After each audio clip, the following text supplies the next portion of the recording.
And welcome back to another episode of the Cincinnati Sports Scene podcast, where we break down the wins, the losses, and everything in between across the Cincinnati sports landscape. I'm Dave, along with Sam this week, and we're glad you're turning in to today because we've got a very packed episode. FC Cincinnati has a very busy week. We'll get into that in a moment. The Reds, I believe they are in a hot predicament, and we're ranking the top 10 events in the Cincinnati area. So you want to stick around for that. Sports or not, nothing's off limits in that category. So we also got our listeners' trivia question and a peek at next week's topic of the week, little road trip challenge. So let's get into the week that was. So Sam, real quick, we talk a little bit about the FC Cincinnati, and they got 3 games this week, and that's the first time all year that I believe that they are playing that many games in a week. Thoughts on the upcoming schedule? They got Atlanta, and then on Wednesday, FC Dallas, and then Saturday, DC United. They're playing Atlanta as we speak right now. Yeah, it just kicked off. So yeah, I guess since it's Memorial Day weekend, they're doing a couple games on Sunday. MLS is trying, spread out the games a little bit. But yeah, that's kind of, it's rough on the schedule, I guess you could say. Guys are going to have to be fit. There's going to be some rotation. Atlanta's not really a good team this year, like they have been, especially compared to years past. They're not really that great. FC Dallas, I don't know. I haven't really followed them at all this year. I don't know what their record is or anything like that. But yeah, you're playing Sunday, turn around, play Wednesday, turn around, play Saturday. You really don't have too much time for actual training. It's just going to be recovery and game planning. They're not going to really be able to work on a whole lot. It's a bit concerning because, they still have some guys that are banged up or working their way back from injury. Miazga is the main concern for me. I know he played the full 90 against Columbus last week, so that's good. We'll see what he does today. I'd imagine they won't play him on Wednesday just to give him that extra beat. But yeah, it's kind of where they're condensing games because you've got the Gold Cup coming up, so guys are going to be pulled from that. And then you've got the Club World Cup too, which FCC is not playing in, but I'm sure that's going to affect the MLS schedule in some way. So they're going to have to work around those games as well.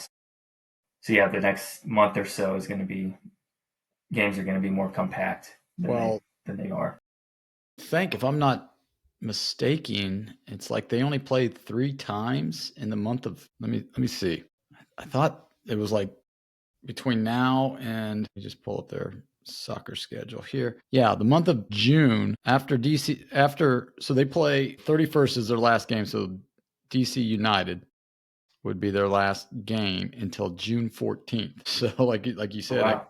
that quirky schedule, it's almost 2 full weeks of not having anything. And then they play the 14th, the 25th, the 29th of June, and that's it.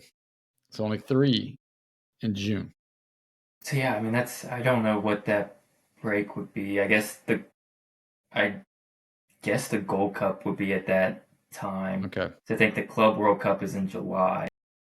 They have 5 matches, though.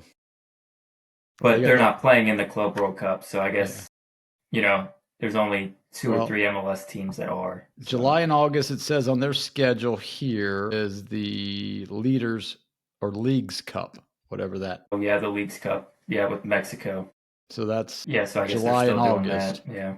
June, there's nothing, doesn't say anything. Well, it's there could be some other things going on as well, but I don't know. It's one of those quirks in the schedule that you've been talking about for a while with, how the MLS can go more towards what Europe does in their scheduling. I don't know if that will ever be possible. And I don't know, because doesn't Europe play mostly over the winter or? Yeah, their season is done. A lot of leagues, their last game was today, actually. So they generally start mid to late August, and they go to mid to late May. And depending on the league, there's a lot of them that have, kind of a winter break where they're off kind of middle December to middle of January, kind of a Christmas break deal. Okay. Just so that they're a little more spread out. Their off season's only a month and a half, but I mean, so is MLS's. That's just kind of how the way soccer works. But if you want to become a top league and attract guys that are in their prime, not the guys that are retiring or whatever, but that still want to make an impact for their national team, you kind of have to get on the world schedule because you can't have league games while international competitions are going on. It's rough to do. Yeah, that's rough to do. And here in the MLS, competing against the National Football League during that time frame. Yeah, but I mean, there's ways you can work around that. You play games on Saturdays. I mean, that's college football mostly what they do. But I mean, you look a lot of markets that are MLS markets, they're not big college football markets. Well, that's true. So I mean, as long as I get the idea that you want to be a national brand, but the NFL is the only league in this country that's actually a national brand, right? Nobody cares about the NBA if you don't have an NBA team. I mean, relatively speaking, no, that's true. You just look at the ratings. Like I'm sure the ratings for the NBA playoffs in Cincinnati are probably next to nothing. So that's just how it works. So I don't think that would really that shouldn't be their concern.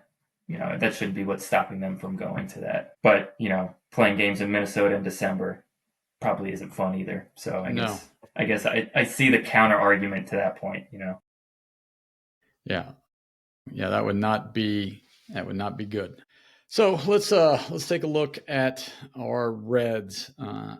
Terrible 6 games, just terrible. This week they lose the series to Pittsburgh, and they miss Paul Skeens again, and then they come home for the 3 against the Cubs, where our next 12 out of the next 15 games are against National League Central opponents, and it's time to make some hay, right? Six of our next, well, it would have been with the Cubs series starting on Friday, 6 of the next 9 games were against the Cubs. It's a way to make a move, I guess, assert your position in the division, whether, you can overtake the Cubs in those 6 games, or you can at least show them that, hey, we took 2 or 3 in Cincinnati, 1 and 3 in Chicago. We split the series. We're right there. Should have been a sweep. The bullpen faltered, and the bullpen is supposedly a strength of this. One of the strengths of our things. We get hitting. I don't know. I don't even know where to begin. I don't know if I want to talk about the Pirates series, how horrible that was. I still believe in Terry Francona, but some of his moves he didn't make in that Pirate series is a head scratcher, and he's Hall of Fame. He'll be a Hall of Fame manager, but especially in the 9th inning with Friedel on first against the Pirates, and Espinal is up against a right-handed batter. You had 2 lefties, right? 2 lefties. You got Lux and you have Will Benson. And okay, you leave Espinal up there if you want to bunt, Friedel over to second base. Yeah, okay, yeah. He's probably pretty good with the bat. And then but instead he swings away, first pitch, double play. I don't know whether or not, hindsight's 2020, Lux or Benson get a hit in that situation. Who knows? But, those type of things, you kind of question, and you kind of question, why is Connor Joe starting against a right-hander instead of a Will Benson? Or, why isn't Reese Hines getting more opportunities? I just don't know. So some of those questions, what's your take on the Pirate series? Then we can get into the Cubs series if you want to. Because, yeah, I mean, disappointing. For me, it was the Pirates series. I know they faced one lefty, but Will Benson was NL Player of the Week, and he didn't get a single start. I know one of the games was against a lefty, but the other 2 you mentioned were 2 against lefties. Still, he's got to get a start against the righty. And then you've got to use him as a pinch hitter. You just have to. I mean, he was the hottest hitter that the Reds had, and then he's on the bench. On the bench for 4 straight games. I don't. I'm sorry. This is. Sparky Anderson would never sat Joe Morgan against the left of Steve Carlton. He would never have sat Joe Morgan again. And now I'm not saying Will Benson is in Joe Morgan or Gavin Lux is in Joe Morgan territory, but he hardly sat Cesar Geronimo. That's he was a weak number 8 hitter. He didn't sit Ken Griffey Sr. against those guys. So that's the question. I know that this analytics lefty, you'll never be able to hit a left-handed pitcher if you don't get don't get the experience against it. Yeah. Okay, go down to AAA. Well, AAA pitchers aren't the same as major league pitchers. There's a reason why they're in AAA. I thought Francona was going to be, and he probably did manage by his gut more in that situation because I don't want to say the excuse, but the answer he gave in the post game was, Espinal has been one of our better hitters. Which, I mean, he was, but not recently. Right. At that point in time, I think he was in like a 4 for 30 slump. Yeah. Like going into that at bat or going into that Pirate series or whatever. I mean, Benson was the player of the week. Right. To not get an at bat for 4 straight games that's bad managing. It just is. It's bad managing. I mean, there's nothing else you can call it. And now, I mean, one, it takes Benson out of his rhythm. Mm-hmm. So now, when you are playing him, I mean, he hasn't been playing as well. I mean, he had an RBI sac fly the other day. He hit the ball hard. Yeah, I mean, he ran into a lot of hard luck outs too. I mean, he hit some line drives, so he's seeing the ball. He's still swinging the bat well. Yeah, that all the more says he should be in the lineup. Yeah, and I will be the first to say, Will Benson, when send him down, DFA him, all the stuff that we talk about. After his 4 strikeout game, I said get rid of him. He doesn't belong up here. He found something in AAA, and now, he's bringing it up to the big leagues, but he's got to be able to play. That he has to play. He has to play. When he's hot, he really can. We saw it 2 years ago. Yeah. We did. And, I mean, we saw it for a week. Yeah. And right now, he's one of maybe the only guy with any pop in his bat right now. I mean, we have nobody that can hit the ball at the ballpark. Ellie can run into one, but he's not. Yeah, he's not. His ground ball rate is insane. It's like 60%. Mm-hmm. So to rely on him to be your power hitter that's not where he's at right now. No, Benson has pop. He's got to be in the lineup. He's just got to be. And especially since you sent Rhys Hines down, I don't even want to. Garrett Hampson, really? Yeah, Garrett Hampson. Yeah. When we were out in Denver, he was on the Rockies then. His career high in home runs is 3. The guy had no pop in freaking Colorado. And he's like a career 200 hitter. He hasn't hit a home run since he left Colorado. This guy, he's perfect. Perfect. That's exactly what we need. We need some dude that's 30 years old who has no chance to ever be any good versus Rhys Hines who, maybe he's inconsistent. Maybe all he's going to be is an Aquino type player where he has 10 good swings a season, but those 10 good swings are going to produce 10 home runs.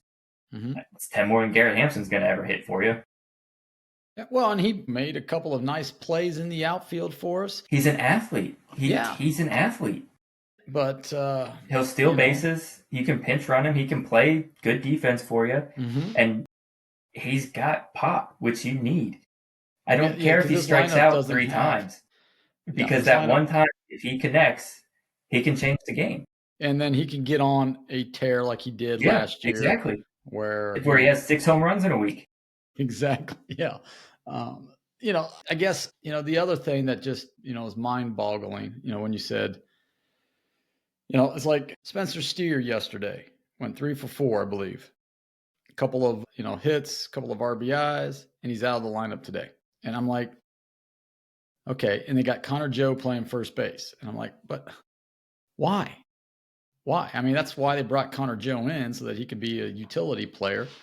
But Spencer Steer. Yeah. How many utility players do we freaking need? They're crying out loud. 8 apparently, because God. Yeah, I just, I don't know. I question some of these decisions. I question, I don't know if Francona is, I don't want to say trying to make a point, because he has clout, right? Francona has clout. People listen to what he says, and I don't know if he's like saying, okay, this is who we got. We're not going to go out and get anybody. So Espinal, you're going to be batting number 2 because we don't have any power. I don't care if you're batting 8th when you were raking the ball, batting 8th in the lineup. No, we're moving you up to 2. We're moving Matty McLean down because he obviously, after his hamstring injury, can't do anything. And maybe he's sending a message to the front office like, look, you can't. This is what I have. All right. And, I'm probably leaning towards the side of being a David Bell apologist instead of David Bell was the reason, because I think it's the front office, and it's the front office. It's the front office, and it's more specifically Bob and Phil, obviously, because they're not willing to spend any money, and I don't even want to hear about we talked about this last week about the ownership group. They don't want to, we can't find the money, blah, blah, blah, blah, blah. Well, you own the dang team. You own the majority of the team. You either need to, buy them out, do something, or just sell the team to somebody who's willing to buy them out, right? And, bring in a Mark Cuban type and say, let's go, let's win the World Series. I don't care what it takes. We're getting the best free agents available. We're going to get the best draft available kids, and we're going to fill holes, because right now, I don't know, we're spinning our wheels, and we're living like Crawley used to say here, we're living on hopes and dreams and prospects. We got the best prospects, but our prospects don't turn into major league players. There's only a few of them that have been decent here recently. Yeah. No, you're 100% right. I pulled up the stats here. Will Benson's third on the team in homers with 5. He's only got 43 at bats this year. Yeah. So absolutely no pop. We don't have a single guy in double digits. The league leaders are closing in on 20 homers already, and we don't have a guy in double digits. Ellie just hit number 9, I believe. Yeah. Yep. It's no power. It's tough this day and age, with how good pitchers are, to put together 3 base hits in an inning. Well, you've got to have some pop. That, and the fact that our ballpark is made for power hitters. Yeah, it makes no sense that we don't have, that we're not just loading up on guys to take advantage of our ballpark. Now, I will say this. In years past, right, when that ballpark was open, we had the boppers, but we had nobody that could get on base pitchers. for them. Yeah, we had no pitching. That was our issue. Right. That was more of our issue. But, you had Adam Dunn, 3 straight years of 40 home run, Griffey, Kernsey, and, Yeah. And you had Bruce Votto. Yeah. Eventually Larkin was in there, for a little bit of time. No, he might not have been. Larkin was only maybe a year or 2. He wasn't putting a whole lot. Right. Yeah. I don't know. I just don't understand what their philosophy is in trying to construct a team. I think they're trying to get lightning in the bottle because they got it with Dan Straley. Yeah, it's exactly what they're trying to do. Brandon Drury, right? Having a great half of the year, and then, hey, let's trade them for more prospects. Because we're not going to trade anybody. We're not going to trade any of our prospects to help us get over the hump at the trade deadline. I blame Scooter Gennett. If he would have never had a good season and a half being a waiver wire pickup, we wouldn't have gone down. We've been looking for the next Scooter Gennett for 10 years now. It's all Scooter Gennett's fault. Yep, that is true. We are bringing those guys in. The Cubs series, like I said, we should have won all 3 games. Hunter Green, came back from the IL, and he pitched decently. Yeah, he only went 4 innings, though. I didn't watch the game. 4+ or whatever. Yeah, He didn't get through the yeah, fifth, but yeah, I didn't yeah. He I went didn't see the 4. reasoning behind why. Well, he was I limited didn't see to that. 80. They only wanted him to throw 80 pitches. Okay. And Nico Horner, I think that's who for the Cubs. He Mm-hmm. he had like a 12 or 13 pitch at bat in the fourth or in the third inning or the fourth inning, one of those 2 innings, Yeah. and that just sort of Blew it up. Yeah. put him over the hump. I mean, he was at like 78 pitches, and Terry said, "Nope, no more. We don't want you to I go didn't out realize there." they had him on a pitch count. Yeah, they had him on a pitch count. They were hoping to get 5 out of him, but that 12 pitch at bats sort of just he made one blows bad that up. pitch, the home run, and but he left with a lead, 4-2. Right. And then we had another 4. We were up 4-0, and then it was 4-2, and then it was 6-2, and then all of a sudden the wheels fell off. Jabot comes in, 3 runs. Rogers, I think, or Barlow, I don't know, one of the two gave up some more runs, and May gave up run. Ashcraft gave up. I don't know if Ashcraft pitched on that day or not, but Tony gave up 3 runs, I think. Yeah, He couldn't Santillan. even, he couldn't even get out of the. He didn't get one out in the inning he pitched. Yeah. So he gave up 3. So it was like 8-6, and then it became 11-6, and then 13-6 on Friday. Saturday, we bounced back, played a real good game. Abbott pitched a gem of a game, even though it only went 5. But we had to hold on again. The bullpen shut him down. Pagan, gave up a home run in the top of the 9th to cut it to a 2-run lead, but he got the outs to do that. And then today, Lodolo was struggling, with his command, but he left with the lead. And it was like 8-4 or something like that, 8-5 or 8-3. And next thing I know, it's 9-8 Cubs. And I'm like, oh my gosh. And I looked at the bullpen line, and once again, just cannot, and that's what boppers will do for your lineup. That's the whole point. We come full circle talking about that's why you need power in your lineup, because you've got to be able to, if you can get a walk, 2-run shot, Earl Weaver's favorite hit in baseball was a 3-run homer. And it's time. It's time. So I guess that we go to Kansas City, then we got Chicago. And right now, I think we are 2 games under 500, if I'm not mistaken. We are. We're 2 under 500, and we are 6.5 back of the Cubs. Yep. Of the Cubs. Yep. Of the Cubs. So if we go into, let's see, Kansas City's 29-25. So they're playing better baseball than us. If we go, if we have another week like we do, where we only win 2 games, 2 out of 6, do we need to start looking at trading people? I mean, it's a little early. I think we might be 9 out if we lose. We could very easily be, but it'd be starting June. I don't know. I wouldn't really look to start really moving people until July. That's kind of let the guys play June. Obviously we'd love for them to bring somebody in, but that's not going to happen. Not anybody of value.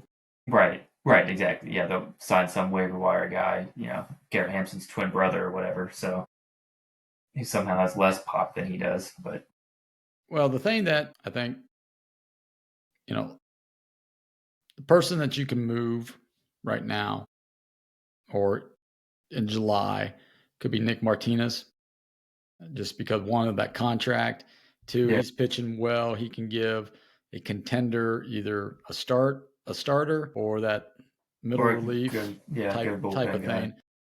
You probably won't get a ton back for him, but you'll get something in return, and then you can move up Chase Burns, bring him up in that 5th spot, let him sort of do what Rhett Lauder did last year. I know Rhett only came up in September, but You give him July, August, September to get his feet wet, see what's happening. And because, Louder's injury, I don't know if you heard or saw that, but it's an oblique. How many oblique injuries is this team going to have? I mean, they all come while they're rehabbing something else. Our training staff is awful. I mean, we've been saying this for 3 or 4 years. I don't know what they're doing. Clearly, they're not doing any sort of preventative care. I don't know if these guys are, because like McLean, right? His oblique started, well, that's what shut him down his rookie year. And then he did his shoulders. Yeah. And then Tyler Stevenson, his oblique in spring training. Rhett Louder, oblique, because he had arm soreness. So he's ramping up. And he said it's been bugging him for a while. And, athletes want to push through. Sometimes you're your own worst enemy while you're trying to play through some pain and stuff. And because you don't think it's major. And then lo and behold, he's going to miss a significant amount of time, according to the Reds, which is what, it'll turn into the season. Yeah, it will. I mean, we've seen guys that are day-to-day turn into season-ending injuries. So, I mean, and a young pitcher like that, I mean, you hate to waste a year of their development, but there's no need to rush him. Right, there's no need especially if you're not in it. I mean, especially if you're just sitting here. And especially if he had some arm issues, what led him to the IL in the first place. Just shut him down and give him the rest. And then, some, I guess, rehab news. CES is on assignment in the Arizona League.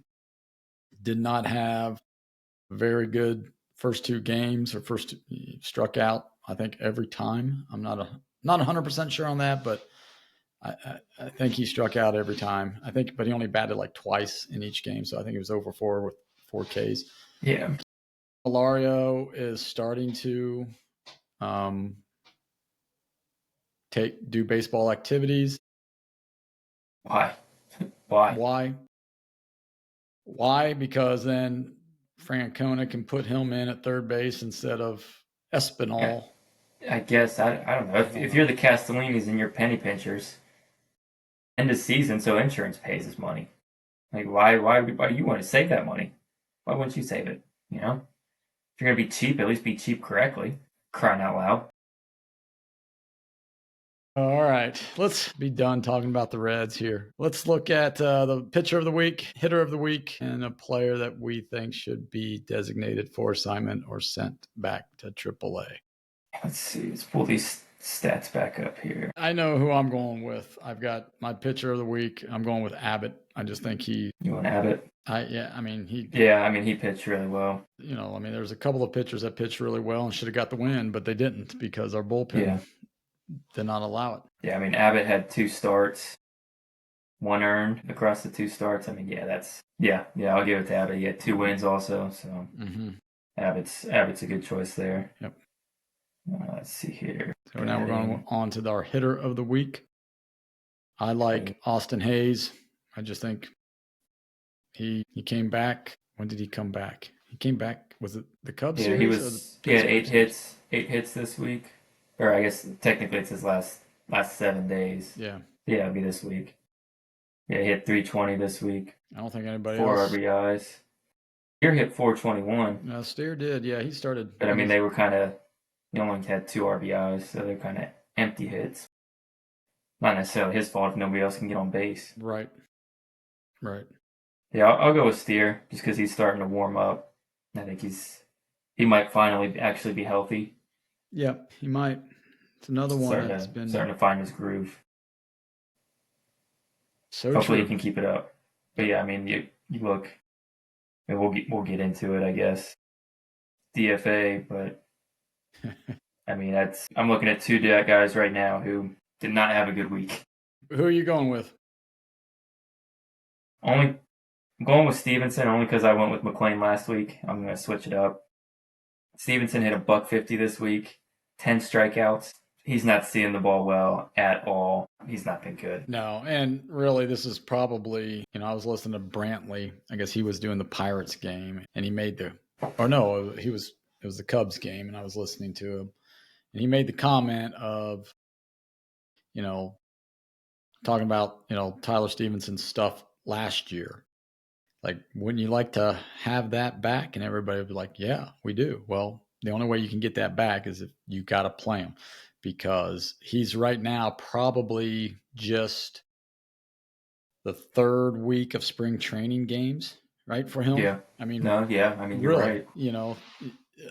It's really hard to find your swing and your timing in major league games, Yeah. So, I will give him a little grace, but I am going to go with another catcher. I'm going to go with Austin Wynns. I mean, I like Austin Wynns. I don't think he's done anything wrong. I just think carrying three catchers, you're playing a man down. And once again, Yeah, you are. That's the Reds motto, right? I mean, we're going to play a man down. Well, in Austin Wynn's defense, in his only at bat this week, he did get a hit. Yes, that's what I'm saying. He by nothing of his own. It's just like, okay, who would you rather have, Austin Wynns or Tyler Stevenson, getting the majority of the playing time? Well, okay, you're going to say Tyler Stevenson. You'd rather would you rather have for wins? It'd be Brees Hines or whoever. It'd probably be Herbesy. Yeah, yeah, probably would. Which in that case, I'd rather have Austin Wynns. Yeah. but no, I mean, but this is where, like, if Candy comes back, CES comes back, Rake Fraley's coming back, and that's the other issue. Is like he should be back. He's got to play I think he's got to play 4 games in AAA, and then he's going to get reevaluated. What do you do then when he comes back? I mean, does Will Benson go down? Well, no. I mean, Wynns would have to go down, right? Or do you that would be the swap, right? You would think, but that gives you too many outfielders. Yeah, I mean, I'm looking at it right now. We have 3 true outfielders right now: Benson, Friedel, Hayes, because Joe and Lux can play infield positions as well. And I mean, if you look on their official roster, that is true. Joe and Lux are listed as outfielders. So I mean, really, it's 3 true outfielders. But here's my thing: if Fraley comes up, Fraley's going to take playing time away from Benson. Yeah, he would, because you can't have because Terry Francona did not want to put Lux in a game-winning situation because he was afraid, of him playing third base for the bottom of the 9th or extra innings. Well, if you're afraid of that, then yeah, I mean, you can't. But he's out exclusively second base. Second base. If he plays infield. Yeah, or DH or left field. Those are the 3 spots. Well, so then you got to rotate between Austin Hayes and Lux at the DH. So if you've got a right-handed pitcher, okay, so Lux plays Benson, Friedel, Fraley. Or do you keep one of those guys on the bench for a pitch hitting role late in the game, which normally you would? Which one? Fraley, who has no pop, Benson, who has pop. I want Benson in the lineup. I mean, well, that's right. I do too. I want Benson in the lineup. Right. I mean, you got to right now. When you guys are hot, Now it could change in 2 weeks. If it's the 2023 Benson, I want him in the lineup. If it's the 2024 Benson, I really don't want him in the lineup that much. Yeah. He can be a platoon player. All right.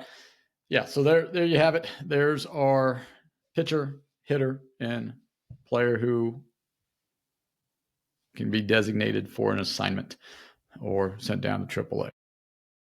All right, so moving on to our trivia question. Last week I had the trivia question for us, and it was a tough one for anybody not born in the 80s or 70s or 60s, really 70s. It was from the scoreboard stumper, the final scoreboard stumper at Riverfront/Synergy Field. So 7 pitchers from the Reds to win 40-plus games at Riverfront Stadium.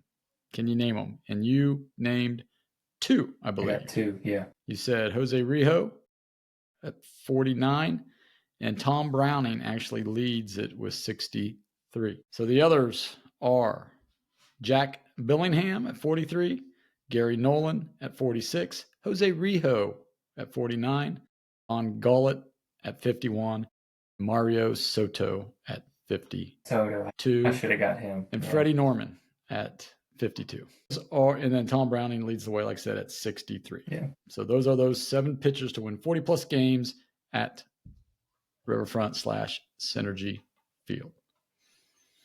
All right, you have the trivia question for our listeners this week. And if you want to play along, you can play along a couple of different ways. You can find us on Instagram or at Twitter. Look for Cincy Sports Scene, and you can shoot us a direct message and put trivia question answer. And if you get it right, we will give you a big old shout out. And also, you can watch this podcast on YouTube. It'll probably be airing Monday evening sometime. You can get on there and just in the comments, you can write what your answer may be. All right. So with that, go ahead, Sam. All right. So this one's a little different than our traditional trivia. It's a Sporkle quiz. Yes. So what I'm going to do is for each one, I'm going to give you 2 guesses, and I'll give you a couple hints that go with it. But the overall question is, of the players whose careers began after the first All-Star game, which was in 1933, name the 9 who have hit, well, there are 9 here. So of these 9, they have hit 250 plus career home runs, but never made an All-Star game. 250? Yep. So there are 9. So I'll go through each one. Hold on. Unless you think you can rattle some off. It's up to you. Because what I was going to do was give you position and years active, and then career total home runs. If you want to try and rattle some off first, you can do that. If I can rattle a couple off first. That's tough. I thought I could name a couple, but then I was like, nope. All-Star game. All right, go ahead and give me the. All right. Give me a. First one here, 255 career homers, first baseman. He was active from 04 to 2015. 04 to 2015. Lefty. Who was the guy that replaced Jim Thome when Thome got or left for free agency to the Phillies or the White Sox? It's not him. It's not him. Who was that guy? That's Ryan Howard. No, not Ryan Howard. Not Ryan Howard? Not Ryan Howard. It was the guy at Cleveland who replaced him. Travis Hafner. Yeah, Travis Hafner. No, it's not Hafner. It's not him. Okay. I actually think he made an All-Star game. Yeah, he probably did, but I don't know if he has 250 home runs. First base, lefty. I don't know that he would. Wow. This guy I remember him mostly from the White Sox, but he also played for the Braves. He was pretty memorable for the Braves as well. Sid Freeman. No, not Sid Freeman. Several generations of these guys, all first basemen. Several generations, all first. Oh my gosh, that's a good clue, but I should know it. Not a Lou. I'm drawing a blank. Do you want the answer, or do we want to save them? Save that one. Go to the next one. All right, we'll go to the next one.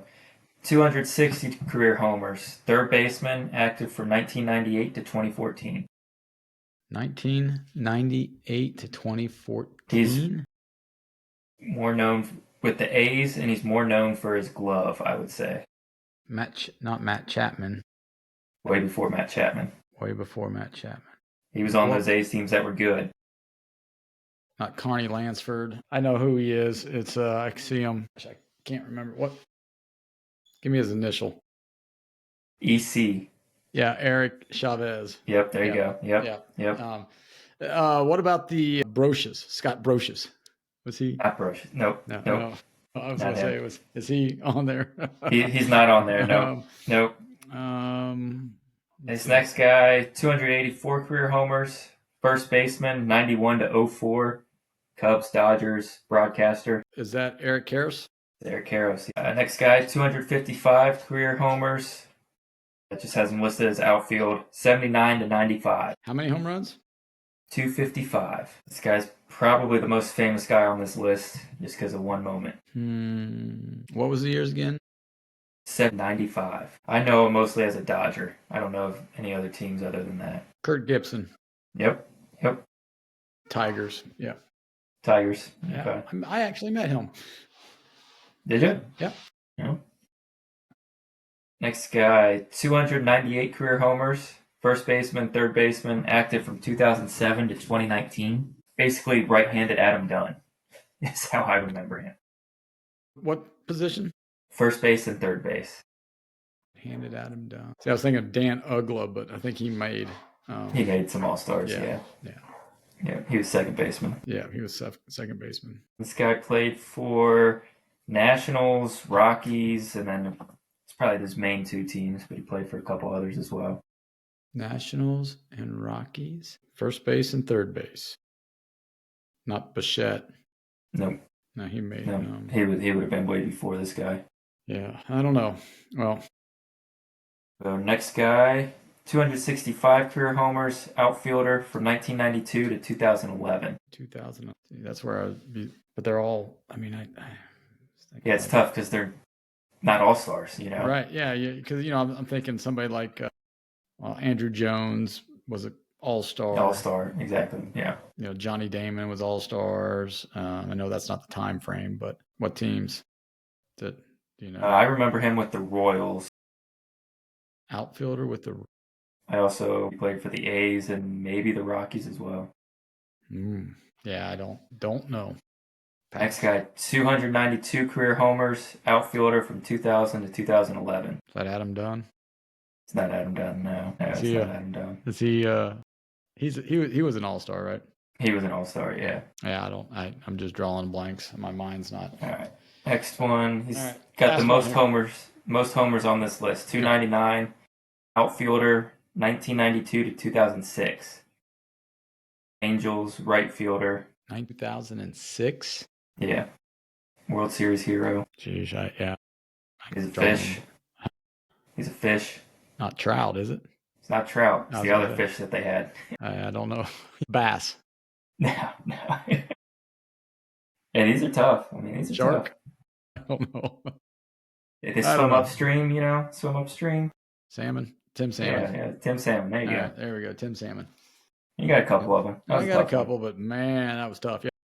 All right, so if you think you know the answers, go ahead and shoot us a direct message on Instagram or Twitter. And you can also watch the episode here on our YouTube channel at Cincy Sports Scene. There'll be a clip of just the trivia and also the on our regular show. All right, moving forward to our topic of the week. I think it's going to be a fun one. With Memorial Day kicking off summer, we thought, hey, what better way to do that than rank our top events in the Cincinnati area? It can be any event, can be included. Each one of us will come up with a list of however many we can come up with and put them in an order. And then maybe together jointly, may or may not rank them. Just get one rank, we may just leave them as is. And if we miss any of them, please let us know which ones are your favorite events here in the greater Cincinnati area. And, send us a comment and, leave it down below here on the comment saying, hey, you missed this one, or this one's better than that one. And if you agree with us, give us a thumbs up, hit that thumbs up button. So Sam, why don't you go ahead and give me, you said you only had 7? Yeah, I came up with 7. All right. So let me give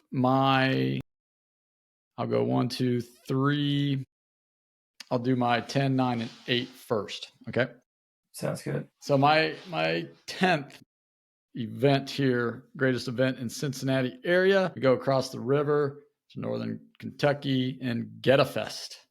It would be number 10. Number 9. It's happening here, I think here in late June, maybe middle of July. I can't remember exact dates. It used to be called the Cool Jazz Festival, but it's just now the Cincinnati Music Fest. And then my number 8 happens in the wintertime. It's the Festival of Lights at the Cincinnati Zoo. So those are my 10, 9, and 8. So now let's go ahead to number 7. What do you have for your 7? Number 7, I kind of cheated on this one, but I lumped them all together. I put the Catholic festivals, the Catholic church festivals. Yep, I kind of put them as one. That is, and we're getting to that time. We're getting close to that time. You are correct. My number 7 was the Flying Pig Marathon. So number 6. Number 6, I have whatever they're calling the Halloween at Kings Island now. I think it's called Halloween Haunt, but I know that's more geared towards high school age guys. But I mean, that was always a good time for us. So my number 6 would be Blink Cincinnati. Big time, lighting up the city. Okay, all right. My number 5 was Bachfest. Big party. Yep, Bachfest. That's a good one. Number 4. My number 4 is Taste of Cincinnati. Hey, it's actually this weekend here. That is my number 4 as well. So I bet you our top 3 are probably pretty similar, if not in. Probably 2 of the 3. I'd say 2 of the 3. You think 2 of 3? Yeah, because my number 3 is Flying Pig. You already said that one. So then you're missing. I might be missing one. You're probably missing one. I might be missing one. You might be. You're missing one. You might be missing 2. I don't know. All right. What's your number 3? The Flying Pig. Oh, you've got the Flying Pig. All right. Yeah. My number 3 is the WEBN Riverfest fireworks show. Yeah, I wouldn't have put it that high, but I did miss that one. Oh, for an event in the Queen City? An event, though, yeah. I'm just not a big firework guy. So I'm not. I mean, I went there a couple of times, and that was enough for me, right? I mean, but if you go and look, that's true. It's huge, an event, right? Yeah. All right, so our number 2 probably might be the same. We'll see which way. I got Oktoberfest at number 2. That's what I have as well. Yep. Oktoberfest Cincinnati, as they say. And the number 1 is opening day. Is the Reds opening day parade. Yep, that is exactly right. That is the number 1 event in Cincinnati. So our top 3, I had opening day parade. Sam and I both had opening day parade and Oktoberfest Cincinnati. And then I had the WEBN fireworks. Sam had the Flying Pig. Taste of Cincinnati at 4. I had Bachfest at 5. You had, can't remember. 5. Well, I kind of deleted my list as I went. So he had. I don't even remember. Yeah. He had something at 5. SantaCon was at 5. SantaCon at 5. And 6 for me was Blink. And then you had the Halloween at Kings Island. Whatever they're calling it. Yep. And then I had the Flying Pig at 7. And then I had the Catholic festivals. The Catholic festivals. And I had the Festival of Lights, and then Cincinnati Music Festival and Get a Fest. So there you have it. There's our top 10 list. Let us know what you think. Like I said, you can, if you're watching this, or even if you're listening, you can just make a comment in the comment sections. Let us know what we got right. If you agree with our top 3, top 2, or if you think something else is better, let us know, please. And we'll read all comments, and we will bring it up next week if anybody lets us know what we got right and what we got wrong. I wouldn't be surprised if people put Oktoberfest over opening day. I wouldn't be surprised. I don't know. I think for people that likes baseball, opening day for sure. I don't know. It's just Cincinnati. Cincinnati, that's a tradition unlike anything else. Yeah. I think for people in Cincinnati, Oktoberfest draws, it draws a lot around the world. It does. It's you're right. But opening day draws a lot of people too. It's just, So I would say opening day is for the city of Cincinnati. Oktoberfest just happens in Cincinnati. Right. I would put it that way. Yep. That's a good way of putting it. All right. That about wraps up this week's Cincinnati Sports Scene podcast. If you like what you heard, please hit that like and subscribe button for us and comment your thoughts or give us the trivia guesses below. Find us on YouTube, Spotify, Apple Podcasts, and wherever you listen. Big thanks for hanging out. And don't forget to catch us next week when we break down. This is going to be fun. We've got $2,000 to spend on the ultimate road trip. So you have to stay tuned. Tune in next week and find out how that's going to look and, some of the little criteria about that. I think it's going to be fun. And we'll challenge you, the listener, to see if you can come up with a better road trip. Until next time, everybody, take care.